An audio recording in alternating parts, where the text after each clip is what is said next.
É um grande prazer estar com vocês novamente, ainda que de forma virtual, nessa realização do PAPMEN. Espero que todos vocês tenham conseguido atravessar esse ano sem grandes problemas, apesar do ano difícil aí que tivemos. Espero que esse curso possa contribuir aí para um passo aí na volta da normalidade para todos nós. Então, vamos lá.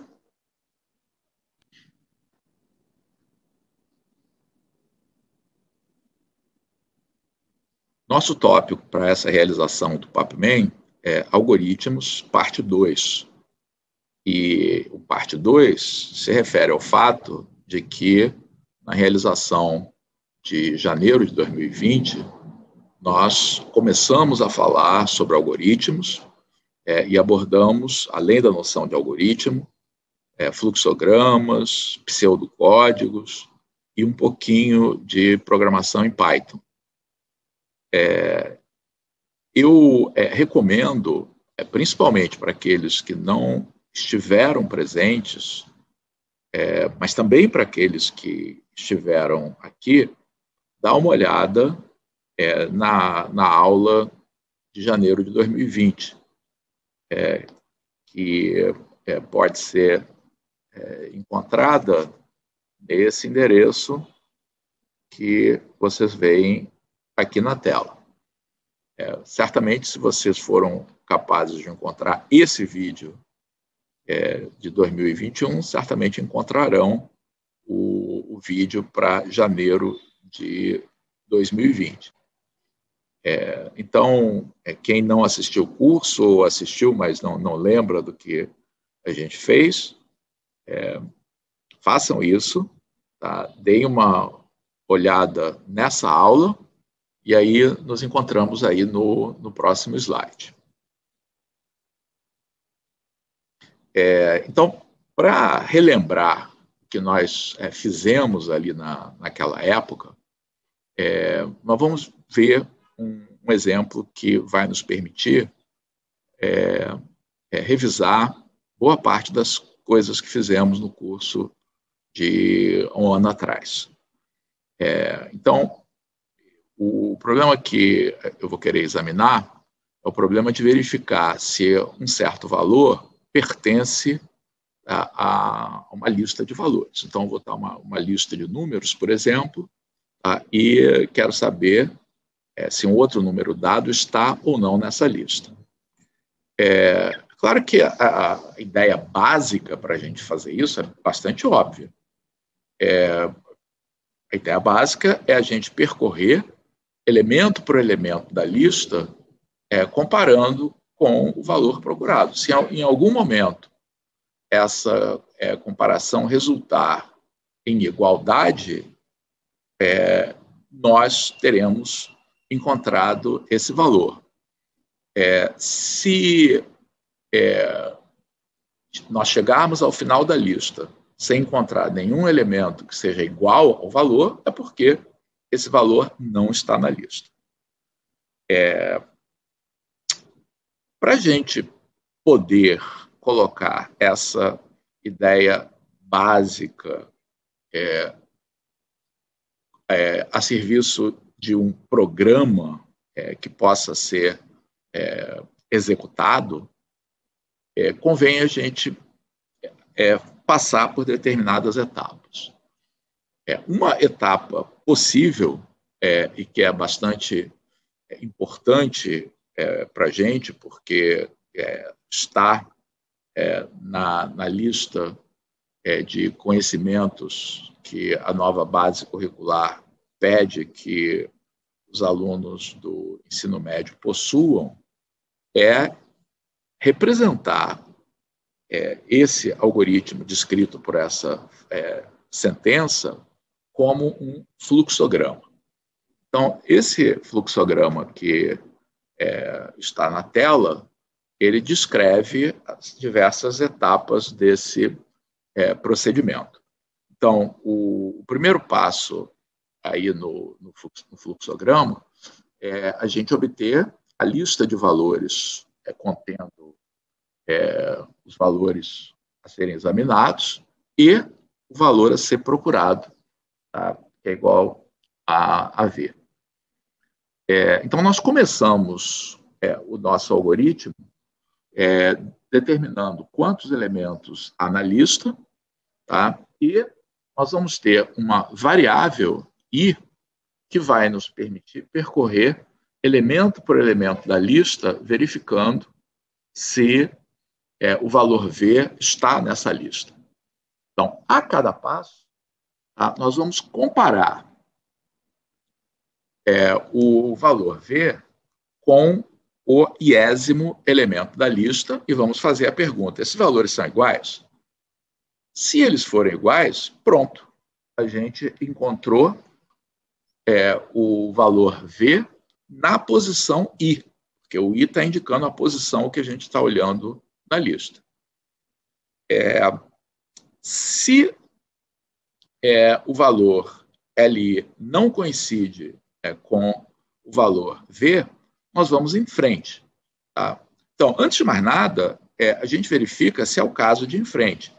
Isto é, a gente verifica se já chegou ou não ao final da lista. Então, essa comparação que está aqui nos permite responder a pergunta: já percorremos todos os elementos da lista? Quer dizer, a posição em que nós estamos é a última da lista?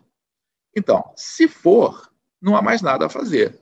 Tá? Então, se a gente chegou até aqui e já está na enésima posição, é porque o valor que nós estamos procurando não está na lista. Então, eu vou imprimir que o valor não foi encontrado. Caso o I ainda não seja igual a N, eu passo para o próximo elemento da lista. Para fazer isso, eu executo essa instrução. Então, vamos lembrar que a gente viu isso aí na aula lá do ano passado, né? I igual a I mais 1 pode parecer um tanto estranho para nós, professores de matemática, mas isto não é uma igualdade. Tá? Então, uma outra maneira de representar isso aqui, que não dá essa ambiguidade, é usar esse símbolo. E o que ele significa é: faça o valor I tornar-se igual ao antigo valor de I somado a uma unidade. Okay? Então, isso não é uma afirmativa de igualdade. Tá? Isso é um comando para modificar o valor da variável I, incrementando-a, aumentando o seu valor de uma unidade. Uma vez feito isso, nós voltamos a comparar a nova posição da lista com o valor V e repetimos o mesmo processo. Ok? Então, quando a gente escreve um fluxograma ou uma outra representação de um algoritmo, é muito comum que a gente cometa erros. Então, isso faz parte aí do processo de desenvolvimento de algoritmos e, subsequentemente, escrever os programas que representam esses algoritmos. Então, a gente precisa testar se esse fluxograma está funcionando da maneira correta. Então, é o que eu vou fazer aqui a seguir. Aqui está o meu fluxograma.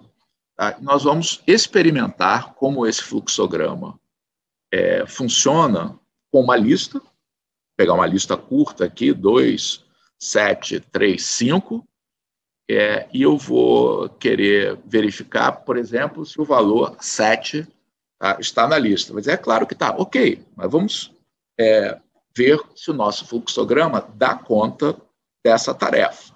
Tá? Então, nós já executamos aqui o primeiro passo, né? Obtivemos a lista L e o valor a ser procurado. Então, o valor de N vai ser 4 aqui, que é o número de valores da lista, tá? E o valor inicial da variável I é igual a 1. Tá? Então, como I é igual a 1, o valor LI, indicado por I, tá, é o primeiro valor, que é o 2. Então, a comparação que a gente vai fazer aqui é 2 é igual a 7. Então, na comparação 2 igual a 7, tá, a resposta é não. Significa que o valor V igual a 7 não foi encontrado na primeira posição da lista. Mas I é igual a N? Não, I não é igual a N ainda. Tá? Então, o que a gente tem a fazer é substituir o valor de I por I mais 1, portanto, I passa a ser 2. E agora, no lugar de apontar para o primeiro elemento da lista, eu vou focar minha atenção no segundo elemento, tá, que é o elemento 7. Então, vou fazer novamente a pergunta. Este elemento da lista, no caso, o segundo elemento da lista, tá, é igual a V? É. Então, o nosso programa vai se encerrar, concluindo que o valor foi encontrado na posição I igual a 2, que é o valor final da variável I. Então, o programa funcionou corretamente, né, para essa situação em que nós estarmos procurando um elemento que, de fato, está na lista. Mas será que ele funciona também se a gente procurar um elemento que não está na lista? Vejamos. O que acontece quando a lista é a mesma, mas agora nós estamos procurando o número 4, tá, que não pertence a essa lista. Então, tudo começa da mesma maneira. O valor de N é igual a 4, o valor de I é igual a 1. Então, nós vamos começar comparando o primeiro elemento da lista, que é 2, que não é igual a V. Tá? O valor de I ainda não é igual a N, portanto, I incrementado passa a ser igual a 2, e aí o elemento a ser comparado é 7. Esse elemento ainda não é igual a V, então o I não é igual a N ainda, portanto, ele é incrementado e passa a ser 3, e agora o próximo elemento a ser comparado é o terceiro elemento da lista, que é igual a 3. Ele é igual ao elemento 4 que está sendo buscado? Não, não é igual a esse elemento, e ainda não é igual a N, e, portanto, ele é incrementado uma vez mais, passa a ser 4. Aí o elemento que a gente vai comparar é o quarto elemento da lista, que é o 5. Ele é igual a V? Não, não é igual a V, mas agora I é igual a N. Então, como I é igual a N, o algoritmo sai nessa direção à direita, tá, e vai imprimir que o valor não foi encontrado, o que está correto.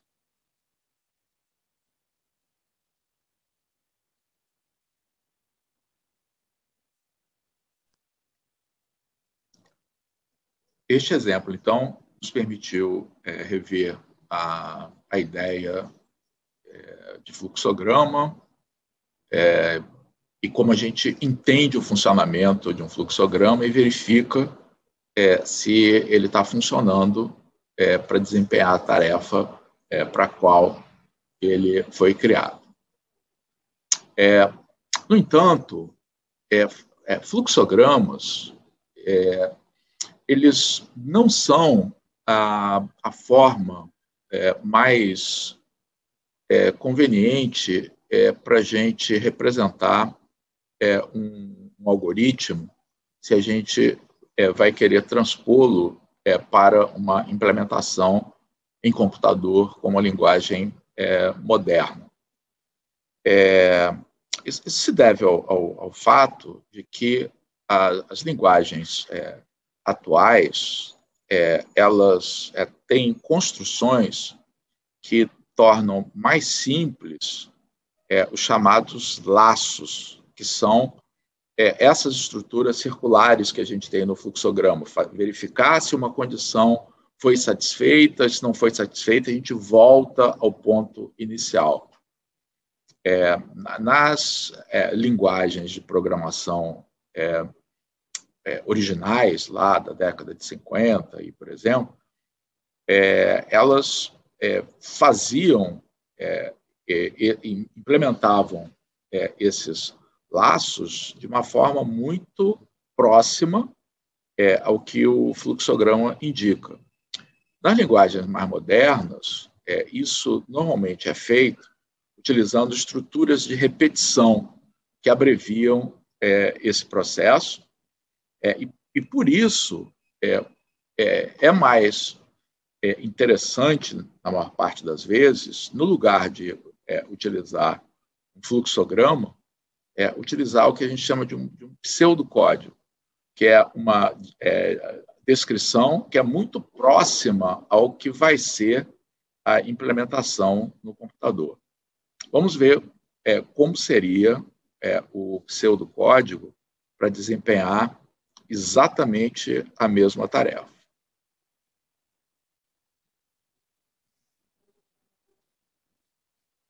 Então, vejamos.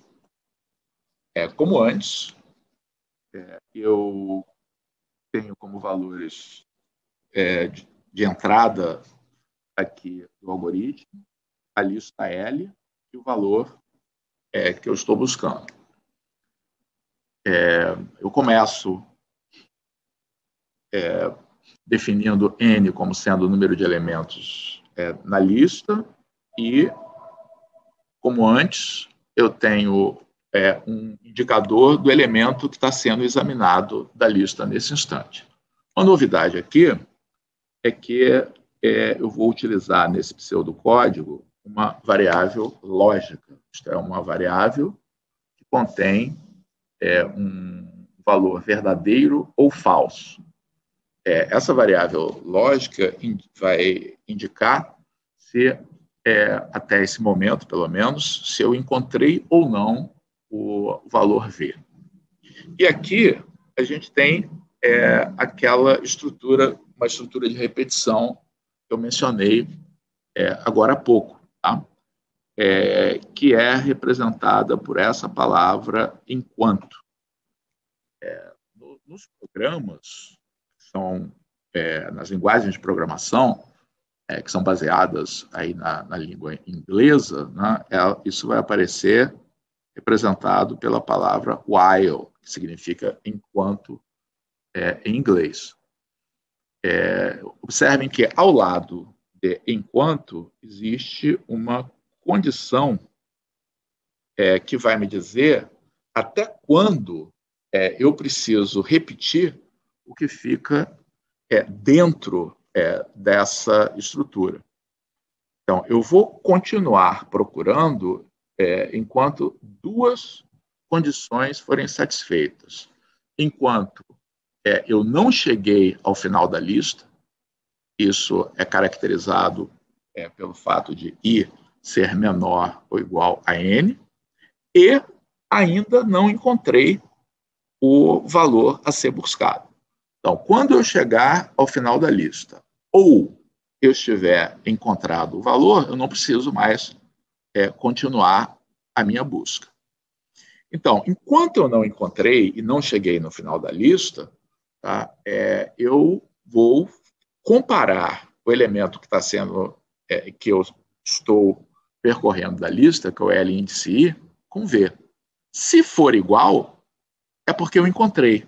E aí, a variável não encontrei passa a ser falsa. Né? E agora eu encontrei. E aí eu vou imprimir que o elemento foi encontrado nessa posição. Tendo encontrado ou não, tá, eu vou aumentar o valor de I, tá, para I mais 1. Eu podia fazer isso apenas no caso do LI ser diferente de V, mas da maneira como está escrito, funciona aí da mesma forma. Então, o que vai acontecer? Uma vez que eu tenha passado por essa condição e tenha chegado até aqui, da próxima vez que eu vou verificar se eu preciso continuar executando essa instrução, eu vou dizer que não, porque não encontrei agora é falso. Então, eu não continuo executando essa instrução. Caso eu ainda não tenha encontrado, eu vou continuar fazendo isso, a menos que o valor de I já seja maior do que N. Porque se I for maior do que N, é porque eu já percorri todos os elementos da lista, tá, sem encontrar o elemento a ser buscado. Finalmente, tá, caso eu tenha, depois de eu executar essa estrutura de repetição, tá, eu preciso verificar se eu encontrei ou não um elemento para, caso não encontrei, ainda seja verdadeiro, eu poder imprimir que o elemento não foi encontrado. Tá? Então, essa verificação é necessária porque quando o programa acaba de executar essa instrução, tá? Eu não sei direito, ele pode chegar até aqui de duas maneiras diferentes, porque eu encontrei o elemento, tá? E, portanto, não precisei continuar com essa repetição, ou porque eu cheguei ao final da lista, tá? Sem ter sucesso na minha busca. Então, essa verificação, se não encontrei, é o que me permite imprimir corretamente no final que o elemento não foi encontrado. Ok?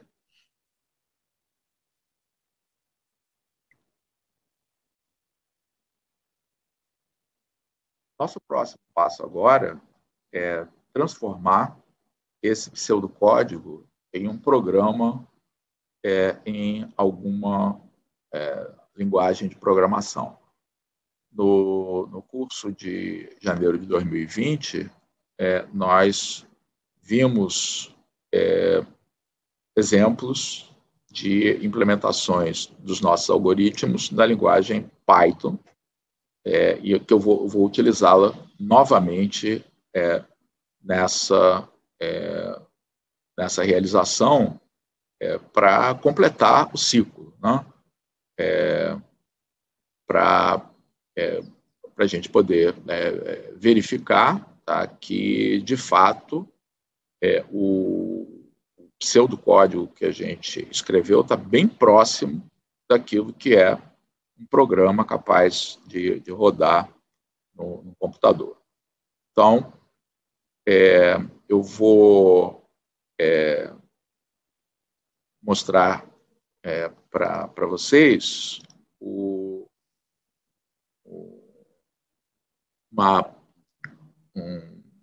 site aí da internet, né?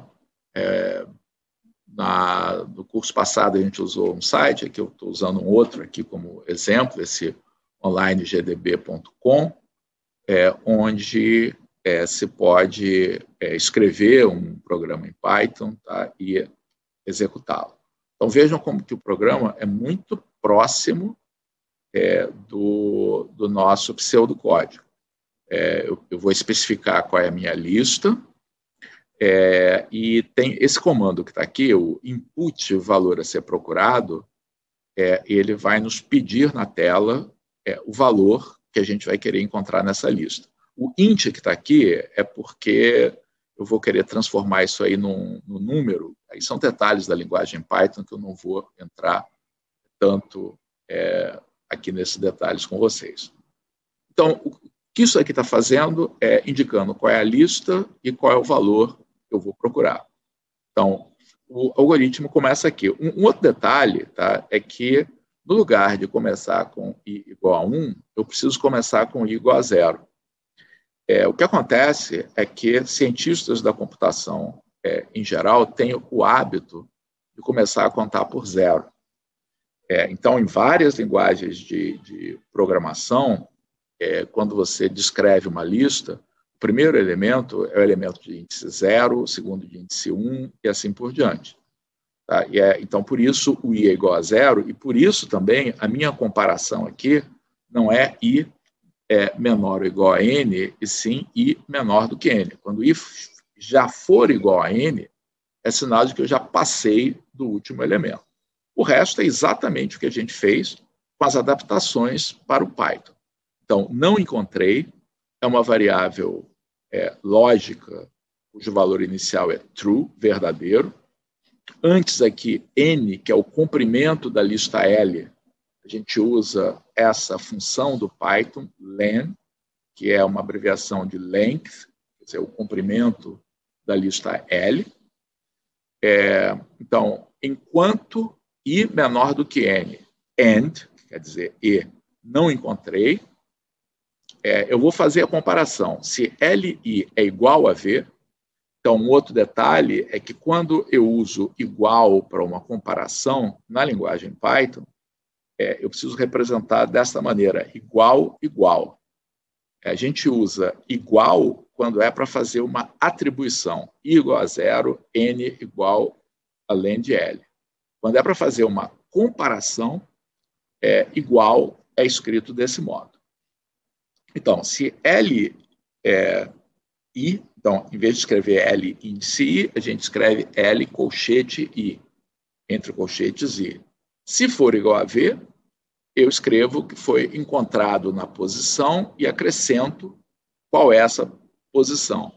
Então, a posição é I mais 1, se a gente quiser contar posições da maneira como estamos acostumados.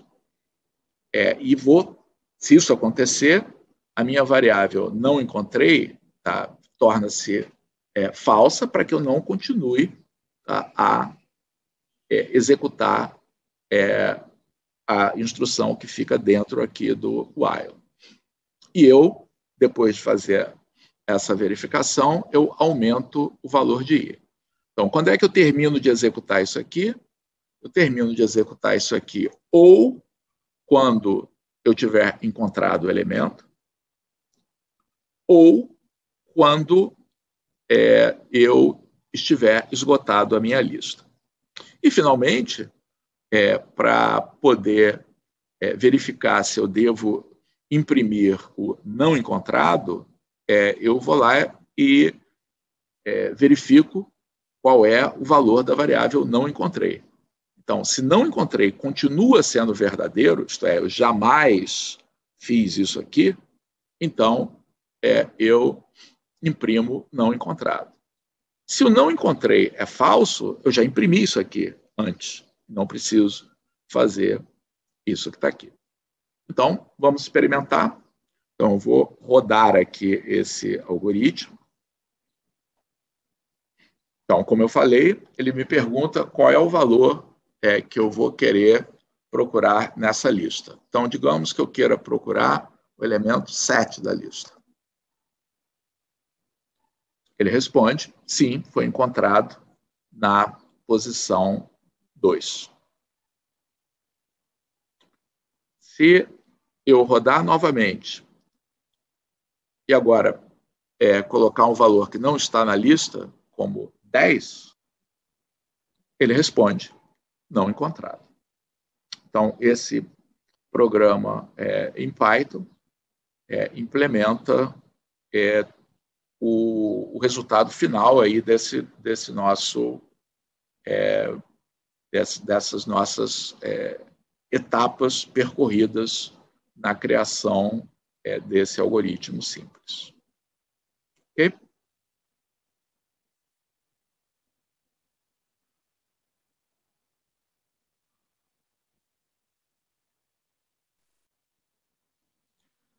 Nós estamos prontos agora para começar, então, a discussão, que é a discussão mais central dessa nossa aula. Ok, escrevemos um algoritmo que é capaz de verificar se um elemento pertence ou não a uma lista. É um algoritmo bastante natural, bastante óbvio até. Consiste em percorrer os elementos da lista um a um e verificar se o elemento procurado coincide com algum deles. Mas ele permite que a gente comece, através do exame desse algoritmo, a compreender uma noção fundamental relacionada com algoritmos, que é a sua complexidade computacional. Então, essa é uma ideia matemática que é extremamente útil para a gente avaliar se um algoritmo ele é eficiente para resolver um determinado problema e para comparar a qualidade, a eficiência de diferentes algoritmos. Então, vejamos.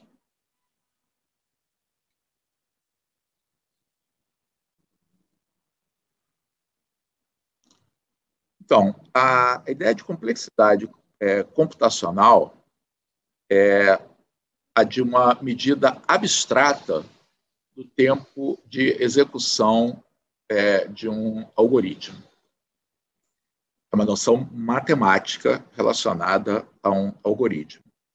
Ela é uma abstração do tempo de execução de um programa, mas que procura eliminar coisas que interferem nesse tempo de execução, como a qualidade do computador, qual é a linguagem de programação que a gente está utilizando, etc.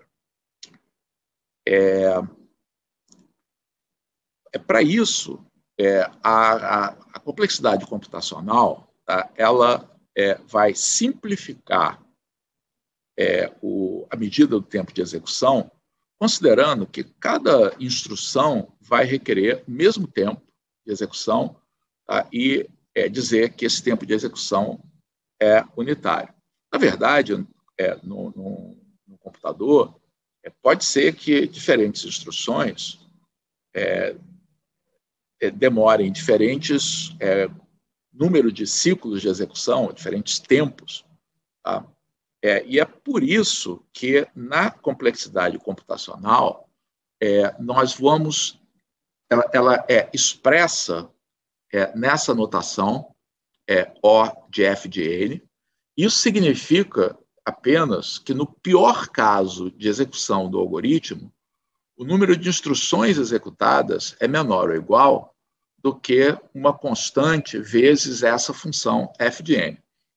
F de n pode ser uma função qualquer do tamanho do problema, tá? Então, n aí é o tamanho do problema. Então, no caso do algoritmo para buscar um elemento em uma lista, é o comprimento da lista, o número de elementos da lista. F de n é uma função qualquer, mas, normalmente, a gente procura exprimir essa complexidade usando funções simples. Então, algumas complexidades que aparecem nos algoritmos são, por exemplo, O de 1. Então, o que quer dizer ser O de 1? O de 1 significa que o número de instruções é menor ou igual a K, que significa que não depende do tamanho do problema. A gente pode usar log de n, e aí não interessa qual é a base, porque todas as bases, os algoritmos em todas as bases são os mesmos, a menos de uma constante proporcional, e como tem o K aí, não interessa se esse log é log na base 2 ou log na base 10. O de n vai ser algo que aparece em vários algoritmos. Nós vamos ver exemplos de complexidade n log n, O de n2. E as outras, O de 2 elevado a n e O de n fatorial, estão em vermelho, porque se você tem um algoritmo que tem uma complexidade deste tipo, isso indica que esse algoritmo não é o algoritmo que a gente quer para uma determinada tarefa. Nós vamos ver que o que acontece é que se um algoritmo tem uma complexidade como essa, então a capacidade de que esse algoritmo possa resolver problemas maiores é seriamente impactada, mesmo que a eficiência dos computadores aumente. Para a gente entender melhor essa minha afirmativa, vamos ver essa situação aí da tela. Vamos supor que você tem um certo problema, tal que, com o estado atual dos computadores, a gente só consiga resolver em um tempo aceitável problemas de tamanho n igual a 100. Se o problema for muito maior do que esse, pode ser que a gente tenha que ficar com aquele reloginho desagradável um tempão na tela, por exemplo. Mas aí nós compramos um novo computador que é 2 vezes mais rápido. Qual é o impacto que essa evolução na tecnologia vai ter sobre o problema que a gente consegue resolver? Isso vai depender da complexidade do algoritmo.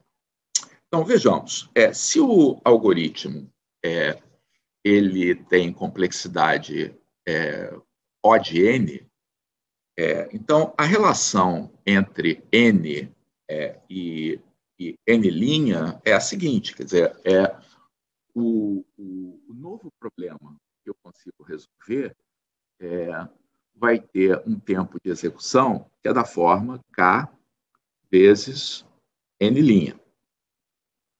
Mas como a nova tecnologia me permite fazer isso em metade do tempo, esse tempo de execução corresponde a 2 vezes o tempo de execução anterior para um problema de tamanho n. Então, dizer que o computador é 2 vezes mais rápido é a mesma coisa que dizer que eu hoje consigo resolver os problemas que antes demorariam o dobro do tempo. Então, a relação entre n' e n é essa. Observem que o k desaparece, portanto, n' vai ser igual a 2n, e como n é igual a 100, o novo valor de n' é 200. Então, se o algoritmo é linear, então esse fato de que dobrou a minha complexidade computacional se transfere diretamente para o tamanho da situação que eu consigo resolver. Agora, o que acontece se o algoritmo for de ordem n ao quadrado? Então, vou fazer a mesma conta, tá? A conta agora é a seguinte. Uma situação de tamanho n' vai exigir um tempo de processamento que vai ser k vezes n' ao quadrado. E como a velocidade de processamento dobrou, eu posso gastar agora o dobro do tempo que eu gastaria com o computador anterior. No final, é o mesmo tempo, né? Então, isso vai ser igual a 2 vezes k n ao quadrado. Então, novamente, o k desaparece, e aí o valor de n' vai ser igual a raiz quadrada de 2n2, portanto, vai ser n raiz de 2, que vai ser aproximadamente 141. Então, observe que com um algoritmo que é quadrático, que tem complexidade n ao quadrado, apesar da velocidade ter dobrado, eu só consigo aumentar em 40%, tá, o tamanho do problema que eu consigo resolver. E se for 2 elevado a n? Então, vamos fazer a conta de novo aqui. Então, a conta agora tempo de execução vai ser algo como K 2 elevado a n'. Isso vai ser igual a 2 vezes K 2 elevado a n. Então, o K vai embora. E aí, o que eu tenho? 2 elevado a n'. Então, 2 vezes 2 elevado a n, tá, é 2 elevado a n mais 1. Então, a conclusão é que n' é igual a n mais 1, portanto, é igual a 101. Ou seja, se o meu algoritmo for do tipo, tiver complexidade da forma 2 elevado a n, mesmo dobrando a capacidade de processamento do meu computador, isso apenas me permite aumentar o tamanho do problema que eu conseguia resolver de 100 para 101. Então, isso é importante para a gente corrigir um pouco a intuição que a gente pode ter a respeito de complexidade computacional. A nossa primeira intuição pode ser, não, essa coisa aí de ficar contando se é n ou n ao quadrado, ou 2 elevado a n, parece ser bobagem, porque com o aumento da tecnologia, a gente consegue resolver problemas que são muito maiores. Mas, na verdade, não é assim. Complexidades computacionais baixas são fundamentais para a gente poder tirar proveito completo da melhora da tecnologia.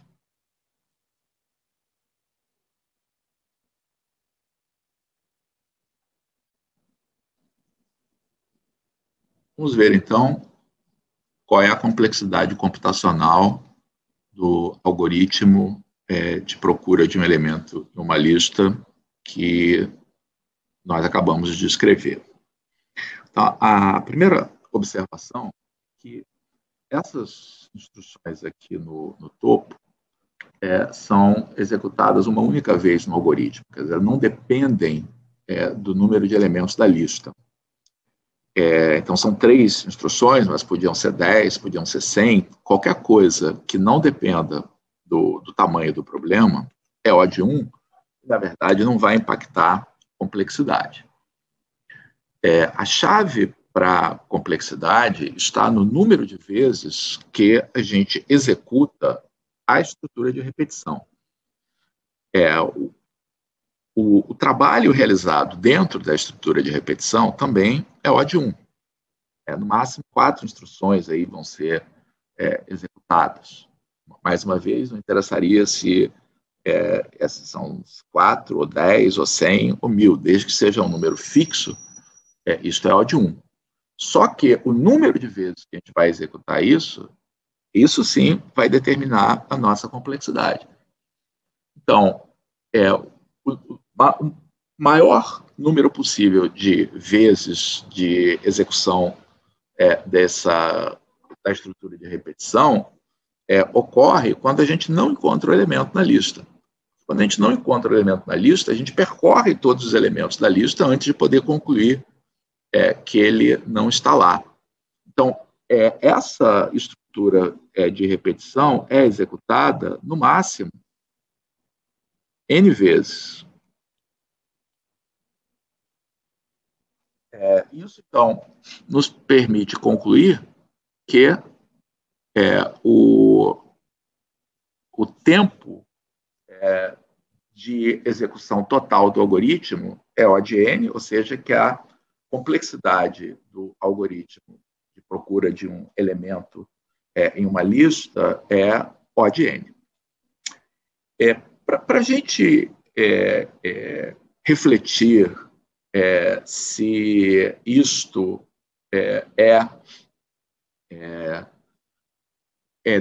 razoável, tá? Se é o que é o melhor que a gente pode fazer, vamos considerar uma situação que todos nós já vivemos de procura em uma lista, que é a procura, tá, de uma palavra em um dicionário. Então, se a gente considerar um dicionário como o dicionário Aurélio, ele tem cerca de 228.500 palavras, verbetes. Se, ao procurar uma palavra no dicionário, nós avançássemos palavra por palavra, gastando 0,1 segundo para examinar cada palavra, para procurar uma palavra que esteja no fim do dicionário, como zircônio, tá, nós gastaríamos cerca de 6 horas e meia. Façam as contas. Obviamente, essa não é a nossa experiência de uso de um dicionário.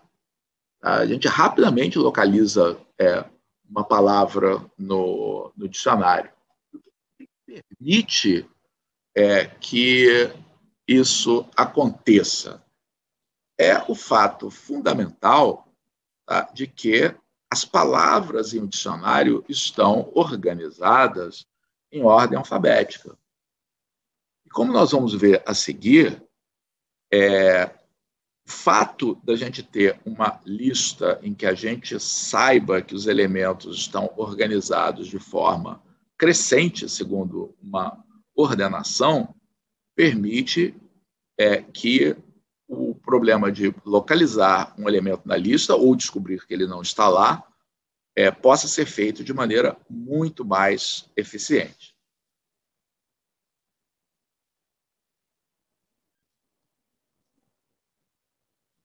Então, nós vamos examinar novamente o problema de buscar um elemento em uma lista, só que agora nós vamos supor que essa lista esteja ordenada em ordem crescente. Então, se forem números, que os números estejam numa ordem crescente, se forem palavras, em ordem alfabética, e assim por diante. E a estratégia básica que nós vamos empregar ela é chamada da estratégia da procura ou busca binária. E ela funciona do seguinte jeito. Nós vamos comparar o valor que nós estamos buscando ver, não com o primeiro elemento, depois com o segundo elemento, e assim por diante. A gente vai direto a um elemento lá no meio da lista. Vamos comparar o elemento V com o elemento central da lista.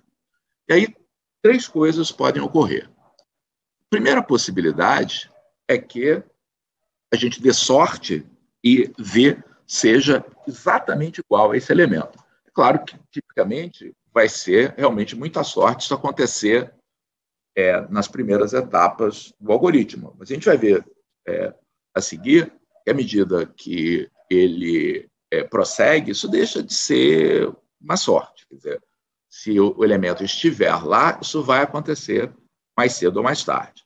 Mas, no início, realmente seria uma grande sorte a gente, numa única busca, encontrar esse elemento lá como exatamente o elemento central da lista.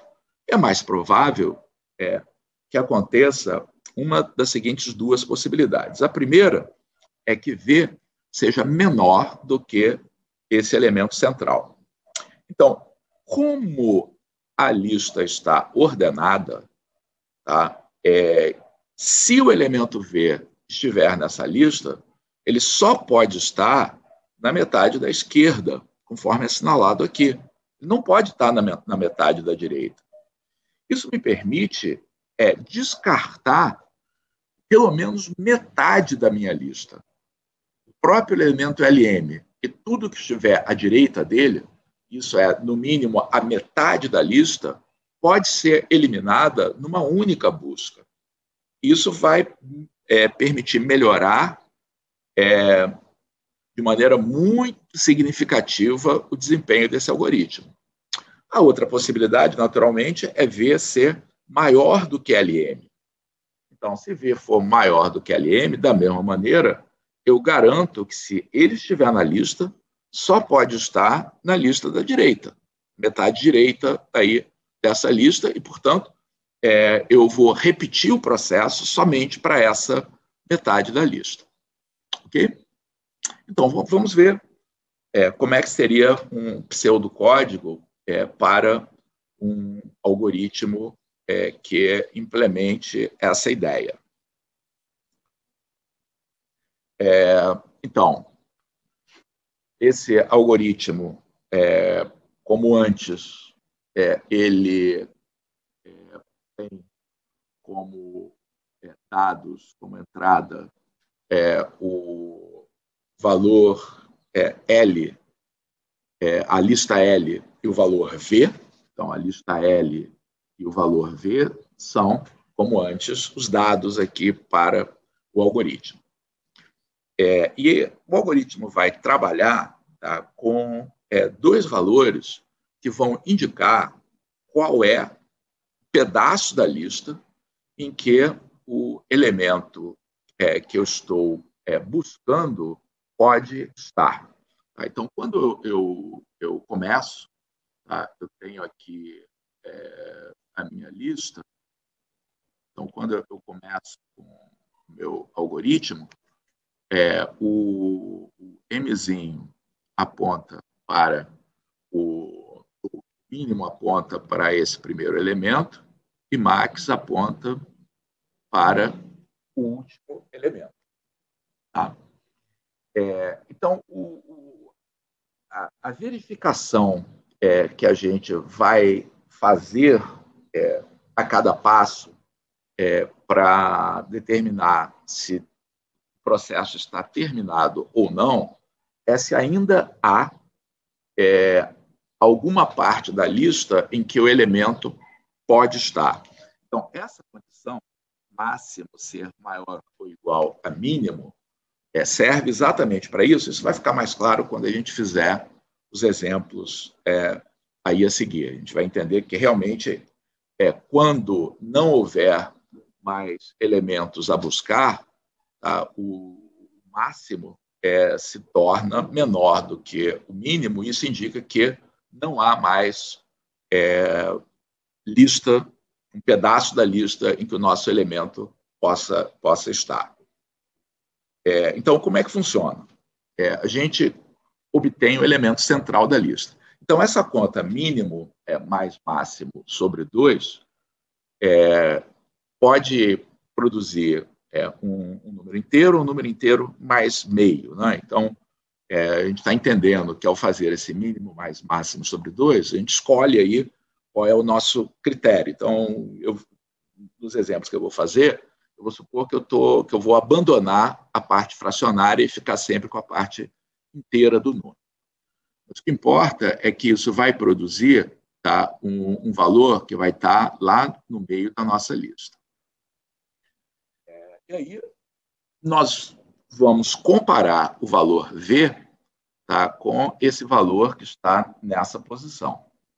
Então, se esse valor V coincidir com esse valor nessa posição, pronto, acabou o algoritmo, encontramos e acabou. Se por acaso, tá, ele for menor do que M, do que o LM, então a gente sabe que o V vai estar nesse pedaço da lista. E, portanto, o último elemento que a gente tem que procurar é esse aqui. Então, o valor máximo que antes era o último elemento da lista passa a ser igual a M-1. E agora a gente pode restringir a nossa atenção, tá, a esse pedaço da lista. Okay?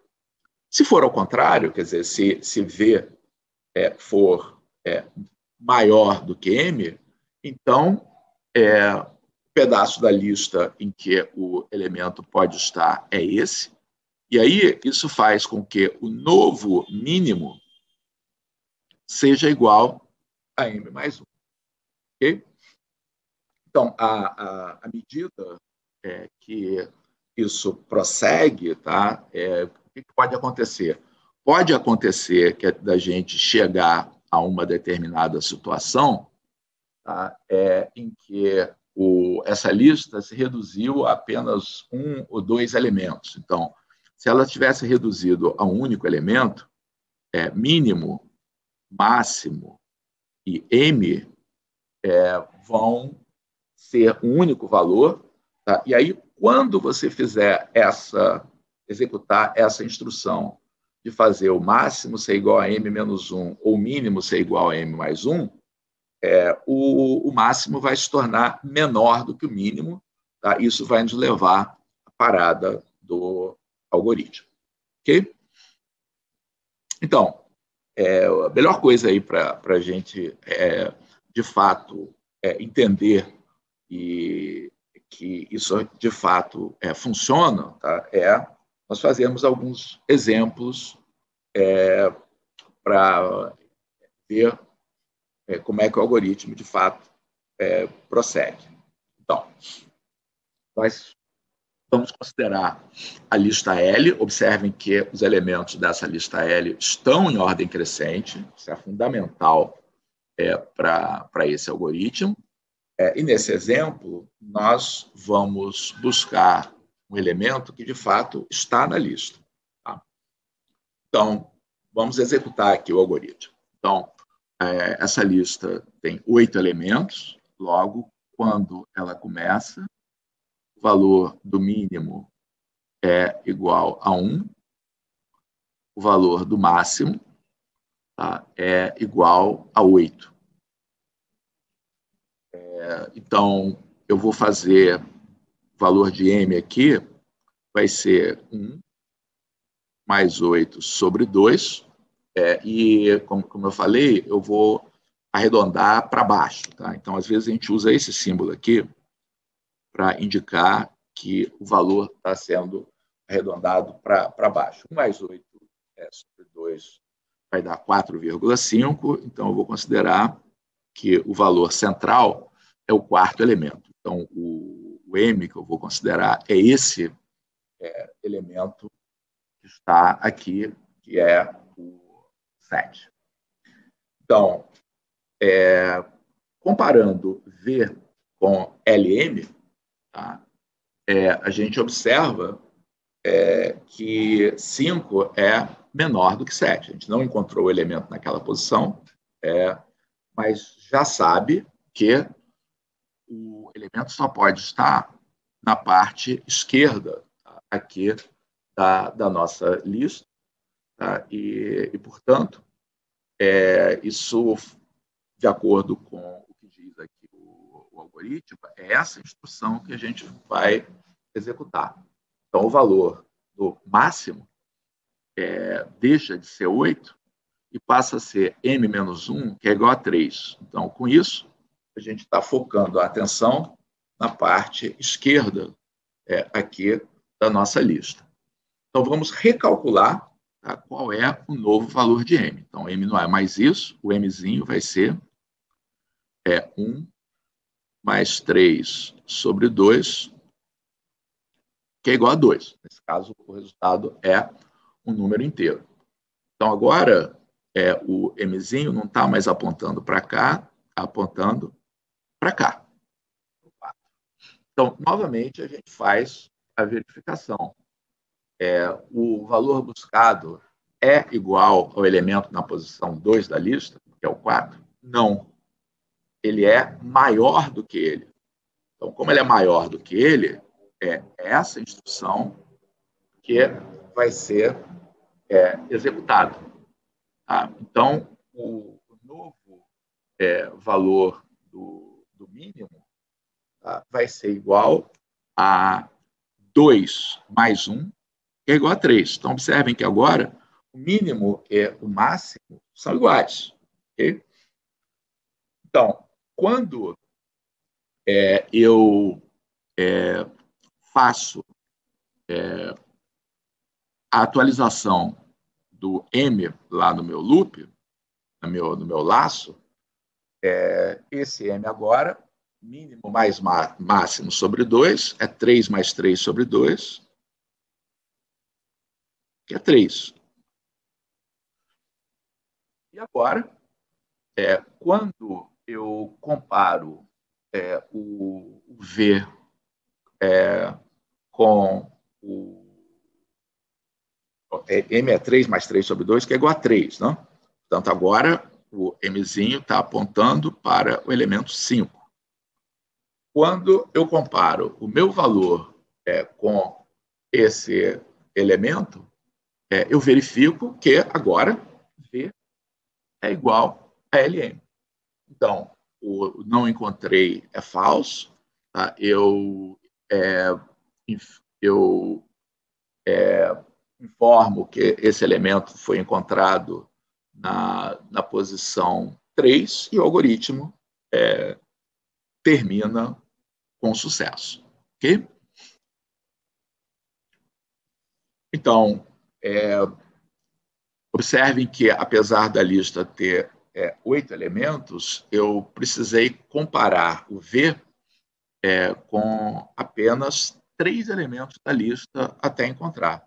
Eu comparei com o 7, comparei com o 4, comparei com 5. Tá? O resto da lista foi eliminado por meio do fato de que a gente sabe que a lista é ordenada e, portanto, a gente consegue, a cada passo, jogar fora metade da lista que a gente está examinando. Vamos fazer um outro exemplo para ver uma situação em que a gente termina o algoritmo concluindo que o elemento não esteja na lista. Então, vejam, mesma lista, só que agora eu estou buscando um elemento 10 que não está na lista. Tá? Então, vamos ver o que acontece aqui. Então, como antes,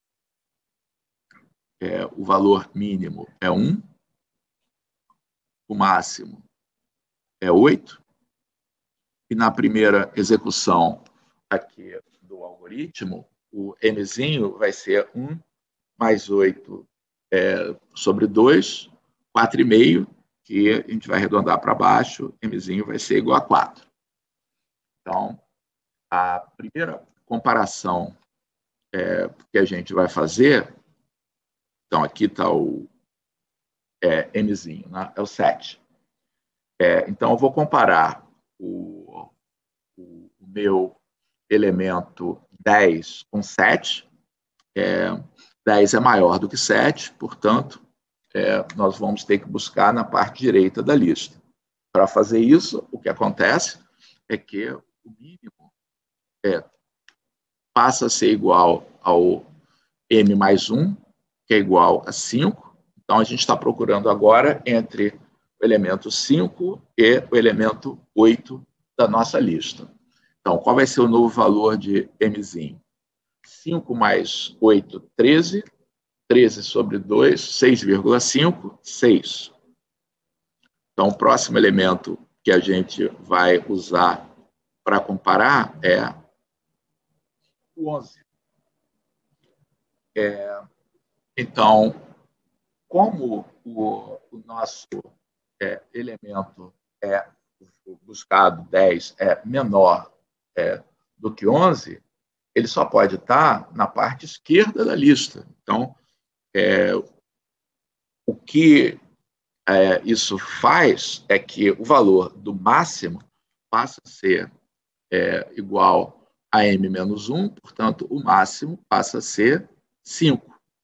Então, como aconteceu antes, o valor do mínimo e do máximo já é igual a 5, portanto, o mzinho passa a ser 5 também.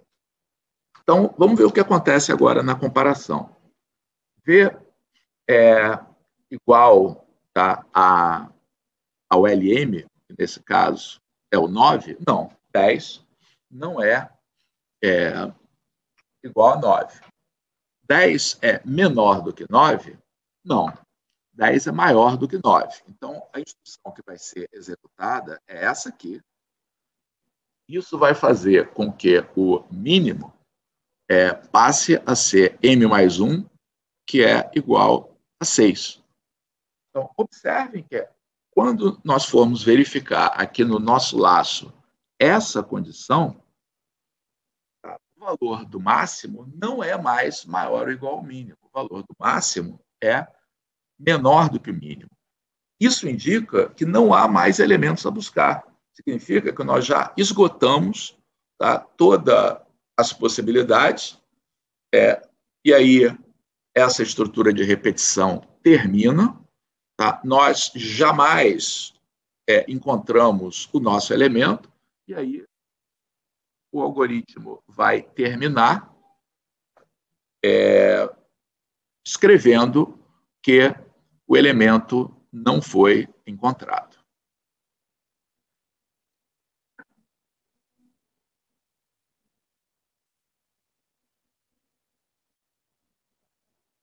Vamos então dar uma olhada no programa em Python que implementa esse algoritmo que a gente acabou de descrever. Aliás, todos os programas que nós estamos desenvolvendo nessa aula, juntamente com os slides, estão entre os materiais do curso. Mas eu gostaria de frisar que o conhecimento específico aí de Python, ele não vai estar sendo coberto na lista de exercícios, nem na avaliação. Eu estou fazendo isso para quem quisesse desenvolver mais aí nesse sentido, ter esse ponto de partida.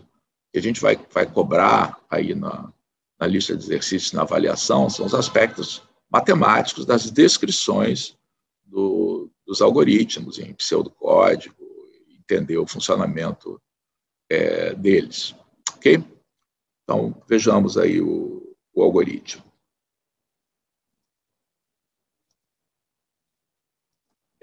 Então, a gente começa descrevendo a lista, que é a mesma dos exemplos que a gente fez, e aí uma instrução para perguntando qual é o valor que a gente quer buscar. N é o comprimento da lista, e a gente começa com a variável não encontrei verdadeira. No início a gente não encontrou o elemento. O valor mínimo é 0, então eu precisei usar aqui vmin e não min, porque min é uma palavra reservada, né, do Python, ia dar erro aí se eu usasse o mesmo nome dessa variável. E o vmáximo é n-1, é 0 e n-1, porque o Python numera os elementos aí da lista de 0 até n-1, onde n é o comprimento. Para essa lista aqui, que tem 8 elementos, por exemplo, esse é o elemento 0, esse aqui é o elemento 7. Tá? Então, a estrutura de repetição é exatamente a mesma anterior. A gente vai continuar a nossa execução enquanto a gente não tiver encontrado o elemento e a lista não estiver vazia, que é caracterizada pelo fato do valor mínimo ser menor ou igual ao valor máximo. Então, nós calculamos M como sendo Vmin mais Vmáximo sobre 2. Então, um comentário aqui, observem que o símbolo de divisão que eu uso aqui não é uma barra, são 2 barras. Então, no Python, quando você indica a divisão com 2 barras, isso significa que a gente está utilizando a divisão euclidiana, aritmética, que quando você divide, por exemplo, 9 por 2, produz quociente 4 e resto 1. Tá? Então, isso corresponde a gente arredondar para baixo, caso o resultado não seja inteiro. Então, como antes, a gente compara V com esse valor central. Se for igual, o elemento foi encontrado na posição M mais 1, novamente, pela maneira como o Python numera os elementos. Se não, se V for menor do que LM, então a parte em que o elemento pode estar é a da esquerda, e aí o valor máximo passa a ser M menos 1. Se não, é na parte da direita e o valor mínimo passa a ser M mais 1. No final, a gente verifica se o elemento foi encontrado ou não, e se não foi encontrado, então imprime que ele de fato não foi encontrado. Então vamos executar o algoritmo. Então, se o elemento procurado for, por exemplo, o elemento 7, o algoritmo me diz que ele foi encontrado na posição 4. Se o elemento procurado for 10, por exemplo, então o algoritmo me diz que esse elemento não foi encontrado.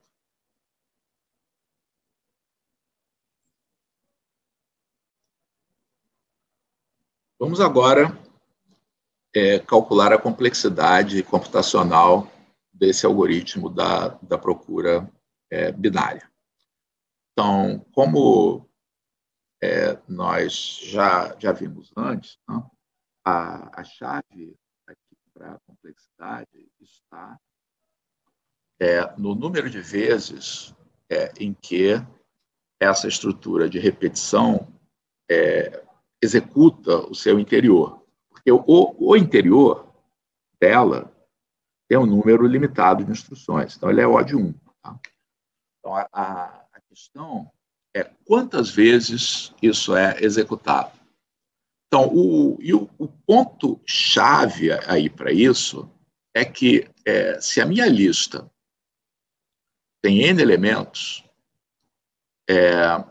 cada vez que eu não encontro o elemento buscado, eu fico restrito a uma das duas sublistas obtidas eliminando esse elemento central. Cada uma dessas listas tem um tamanho que é menor ou igual a n sobre 2. No pior caso, tá? É n sobre 2. Então, as listas que são examinadas sequencialmente pelo algoritmo, no pior caso, vão ter comprimentos n sobre 4, n sobre 8, até reduzir a uma lista que tem, no máximo, um elemento. Então, quantas vezes, então, eu vou executar? Então, esse número, se a gente fizer essa conta ao contrário, né, a lista lá embaixo vai ter tamanho 1, depois vai ter tamanho 2, e assim por diante. E a lista original vai ter um tamanho 2 elevado a x, onde x é o número de vezes que eu executei o algoritmo. Então, o número de execuções x, tá, é tal que 2 elevado a x é igual a n. Isso no pior caso. Tá? Portanto, o x é log na base 2 de n. Okay? Então, a nossa conclusão é que esse algoritmo tem uma complexidade O de log de n. Tá? Mas que log? Não importa que log, tá? Porque log na base 2 de n, por exemplo, é o log na base, por causa da propriedade de mudança de base, ele é o log.